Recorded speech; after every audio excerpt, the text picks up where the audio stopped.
सत श्री अकाल जी, तुहाडा सब दा स्वागत है साडे चैनल कुकिंग कीज़ च। मैं हाज़र हाँ अज एक होर रेसिपी दे नाल। लेकिन अज दी रेसिपी बारे गल करन तो पहला मैं तुहानू एक गुजारिश करदी हाँ कि तुसी वीडियो दे उपर दिस रहे आई बटन च जाके पुछे गए एक क्वेश्चन दा आंसर करन दी खेचल करनी।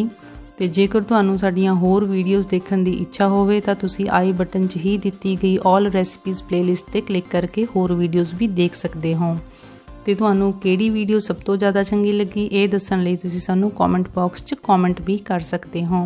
तो हुण गल करिए अज दी रेसिपी दी। अज दी रेसिपी है कोको भिंडी यानी कोकोनट वाली भिंडी। सानू ज़्यादातर शिकायत ये रहिंदी है कि भिंडी की जिहड़ी सब्जी है वो बहुत ज़्यादा मैशी बनती है। सो उस शिकायत नू दूर करन लई ये रेसिपी तुहाडे काम आएगी। तो तुसी देखो कि किन्नी इनटैक्ट फॉर्म दे विच बनी हुई है ये भिंडी की सब्जी। सो इस कोको भिंडी नू बनाउण लई किहड़े-किहड़े समान की जरूरत होएगी ते किस तरह ये बनाई जाएगी, चलो देखिए शुरू करिए अज की रेसिपी।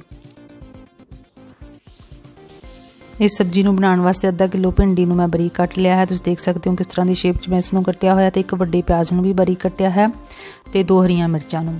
इस तो बिना 2 चम्मच अनारदाना, 2 चम्मच ही मैं लए है कोकोनट पाउडर, बाकी धनिया पाउडर, नमक अते हल्दी लिया है।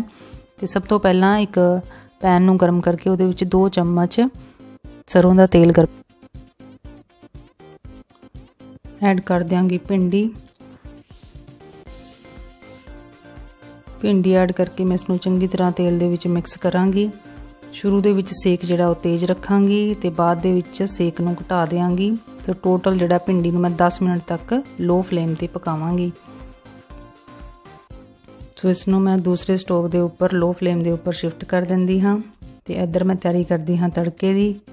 तड़के लई मैं लवांगी 2 चम्मच देसी घ्यो।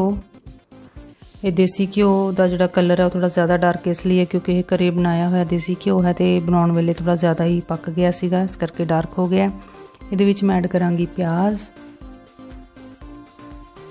ऐड करके मैं इसनूं लो हीट ते ही पकावांगी उदों तक जदों तक ये हल्का गुलाबी हो जाएगा।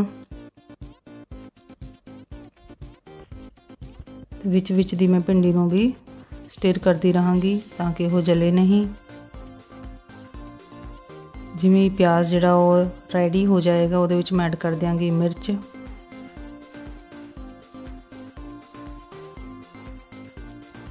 अनारदाना साबुत भी पाया जा सकता है तो पाउडर भी यूज़ किया जा सकता है। इहदे नाल ही लूण ऐड करांगी। लूण दे नाल ही ऐड कर देंगी हल्दी ते धनिया पाउडर भी, इहदे नाल ही कोकोनट पाउडर भी। कोकोनट पाउडर जिहड़ा है वो जिमें जिमें पकदा जांदा है उवें उवें क्रिस्पी हुंदा जांदा है। सो इहदी जिहड़ी क्रिस्पीनैस है उही सब्जी नूं यानी भिंडी की सब्जी नूं भी क्रिस्पीनैस दे दिंदी है। सो भिंडी की सब्जी भी क्रिस्पी बनती है, मैशी बिल्कुल भी नहीं हुंदी। सो यही सीक्रेट है इस रेसिपी का कि भिंडी की सब्जी नूं क्रिस्पी किवें बनाया जाए तो मैशी होण तो बचाया जाए। सो हुण मैं ऐड कर देंगी भिंडी ऐड करके इसनूं मिक्स करके 5 मिनट तक मैं बिना कवर किए पकावांगी। देख सकते हो कि भिंडी जिहड़ी है वो बिल्कुल इंटैक्ट फॉर्म च है, मैश बिल्कुल भी नहीं हुई है।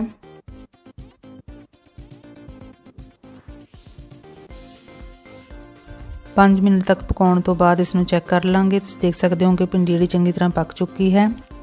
सो कोको भिंडी इज़ रेडी, जो कि बिल्कुल भी मैश नहीं हुई है तो क्रिस्पी टैक्सचर वाली भिंडी की सब्जी बन के तैयार हो चुकी है। हुण मैं इसनूं ट्रांसफर कर लांगी सर्विंग बाउल च। तो कोको bhindi is ready to be served. So तुसी भी इस रेसिपी नूं जरूर ट्राई करना ते कुकिंग कीज़ नूं सबसक्राइब भी जरूर करना। वीडियो देखने लई तुहाडा बहुत बहुत धन्नवाद।